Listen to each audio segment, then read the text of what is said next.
Today's video is brought to you with Skillshare. I've got an organisational video for you today. I have been doing a lot of procrastinating in the studio. The Sojo has definitely gone missing, but it has meant that I have got round to a lot of projects that I have otherwise been putting off and not really looking forward to. One of those tasks is something that I didn't even know that I needed until I had my interview with the lovely Deb from Me Made Makes. Whilst we were chatting over on Deb's channel, she mentioned that she has a folder, an A4 binder with all of her bag patterns, the front page of them printed out so that she can easily scroll through and find a pattern that she's looking for. And that had never occurred to me. I have all my paper patterns beautifully laid out. I have my PDF patterns beautifully organized in my computer, but it doesn't really come to mind often to flick through all of those PDFs on my computer to have a look and see what I want to make. I'm a very visual person, and whilst I have a really good memory for patterns, it's usually the ones that I have used multiple times or that I have recently bought that stick and are usually fresh at the front of my brain. So I thought it would be a really good idea to take a leaf out of Deb's book and make myself a couple of PDF pattern binders. And I'm going to go through those with you today and how I've organised it, because genuinely this is not something that occurred to me until Deb mentioned it. So thank you, Deb. You have been an absolute inspiration for this whole project and video. So as I mentioned, the Sojo has definitely been lacking so far this year. Something that's helped me with that is a couple of classes that I found on Skillshare, who are the sponsor of today's video. I've been using Skillshare for a couple of years now, and I always really enjoy the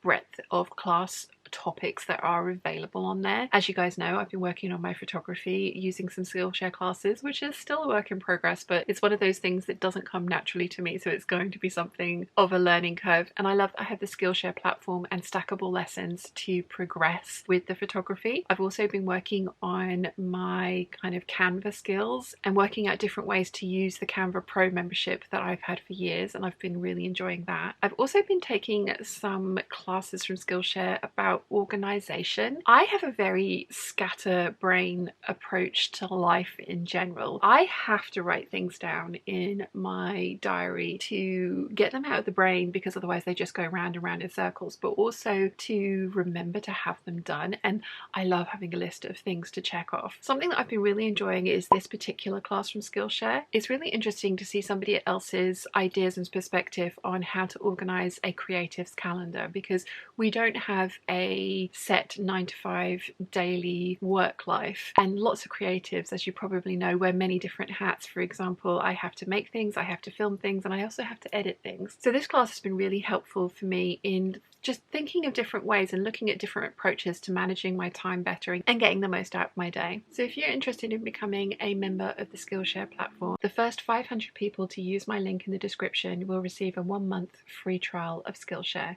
Get started today. So I have my A4 binders here. They are, of course, Kittenish Behaviour Blue. This is my bag one, and I'm going to switch the camera angle up and show you what I have done with this and how I have organised everything in here, so that you can get a better idea of what I'm talking about, and if you want to tackle this project yourself, possibly how you could organise your patterns. We're going to start with the bag patterns, because actually they're the most organised of the lot. First up, I have like a miscellaneous pattern. This is the Triad strap pack from Lavender and Twine. It's a free pattern. I have downloaded it again to remind myself that it exists, that I have it, and that I can use these for the bags that I'm making if I decide that I want a more interesting strap than the one provided with the pattern. I've also got the pocket supplements. So there's pocket supplement B and pocket supplement A from Chris W Designs. Again, it's literally just the first page that shows the illustration and exactly what the pattern is, so that I have an idea of exactly what I have in my PDF folders on my laptop. So I have dividers along here which are plain ones, and I've been able to write on them. I don't have those in my clothing patterns, which you'll see in a second, and I have to come up with a different solution for how to mark all the tabs. But for this one, I've gone for wallets.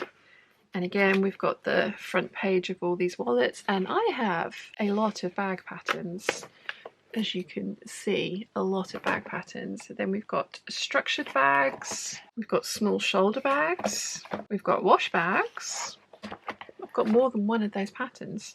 I haven't made this yet, but I need to. We've got backpacks, again, another one that I really want to make soon. Utility patterns. So we have the box it up pattern there, and also the smart sofa station that I bought from Mum and Dad for Christmas 2 years ago now, and I promised to make it for them, and they've yet to pick the fabric out. Slouchy bags. I love this one. I want to make another one. Laptop bags. I have a couple of those patterns. Luggage.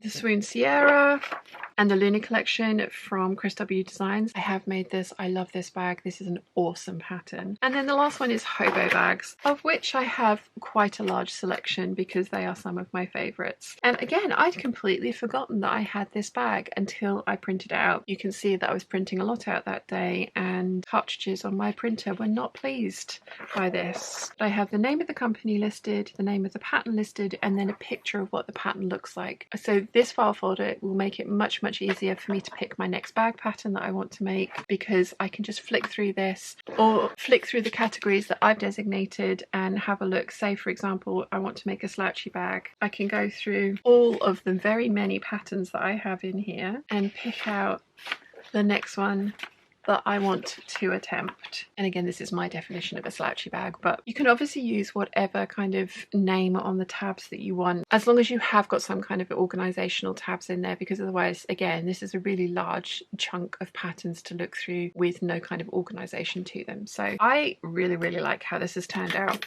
And again, if I buy a new bag pattern, which I probably will the next time Lavender and Twine release something, I will print out the cover page with the name, the company, and pictures of what the pattern is, and then file it away under the relevant tab. This one is nearly there. I have a few more things to do.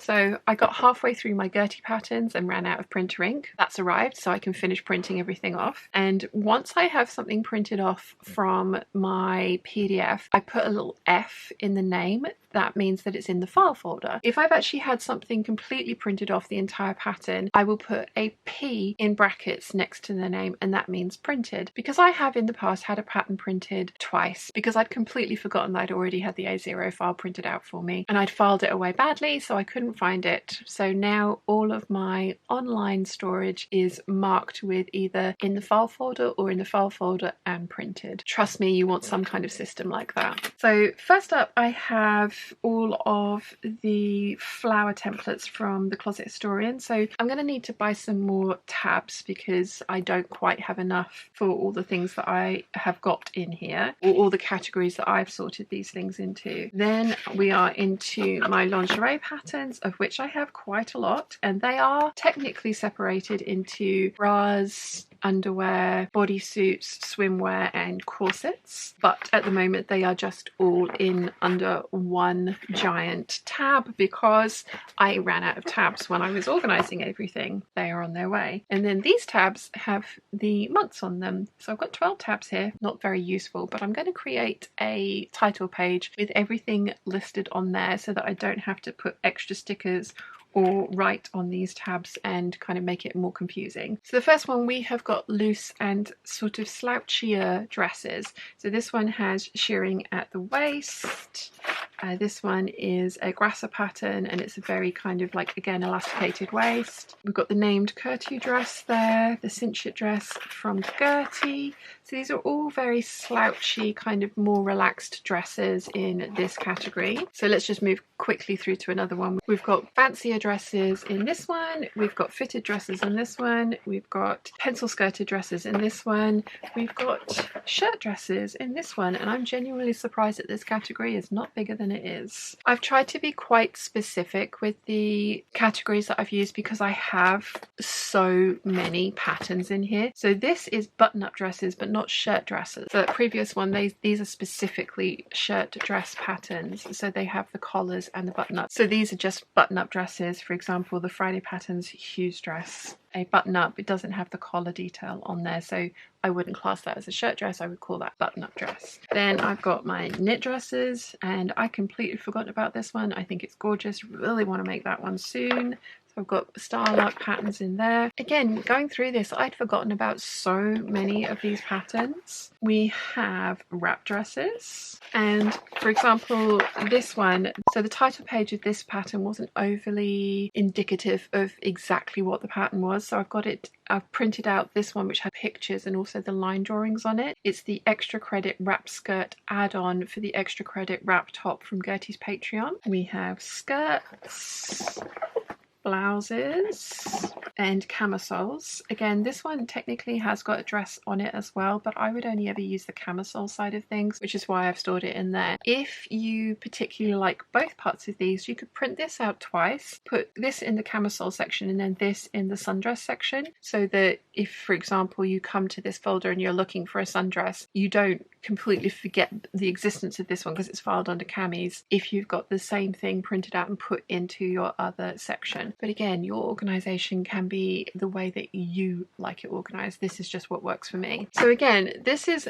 my organizational system, my kind of categories. What I'm going to do with this one, because as you can see, I've got lots of different tabs here. The majority of them already have something printed on them and they are covered in a kind of like film, so it would be a little bit more difficult to write on these ones. What I'm going to do is make a title page. I'm also going to need to buy a few more dividers, but once I've done that, I'm going to create a title page that goes here. I'll have the January tab and then it will be looser fitting dresses. February tab will be evening dresses. March tab will be fitted bodice dresses, and etc, etc. And I think that's going to work really well for me. I think it also means that these will get used more often. So this might have been really obvious to some of you, but like I say, until Deb had mentioned it, it wasn't something that had even occurred to me. But I love the fact that I can now flick through my PDF patterns with ease and see exactly what I have, and if I fancy making anything, just as easily as I can through my physical patterns. My preference for sewing patterns has always been a physical thing over PDFs. I don't enjoy having PDFs printed out. I don't enjoy printing them at home and having them stuck together. But something else that I've noticed is if I didn't use them immediately, they would just end up in storage on my laptop and not be thought of again. When I was looking for inspiration to sew, I would 100% go to my physical pattern collection, look through the envelopes and make a choice that way. Now that I have these binders with all of my patterns printed out and I can flick through these in a much more physical and tangible way rather than the more laborious process of going onto the PDFs on my laptop, going into each company and picking out each pattern and opening the instructions to have a look at the line drawing, I can just flick through this binder. I know this is going to mean that I will use these patterns way more often, even though I will either have to have them printed or print them out and stick them together myself. I have already done a video on how I organize my physical PDFs once they have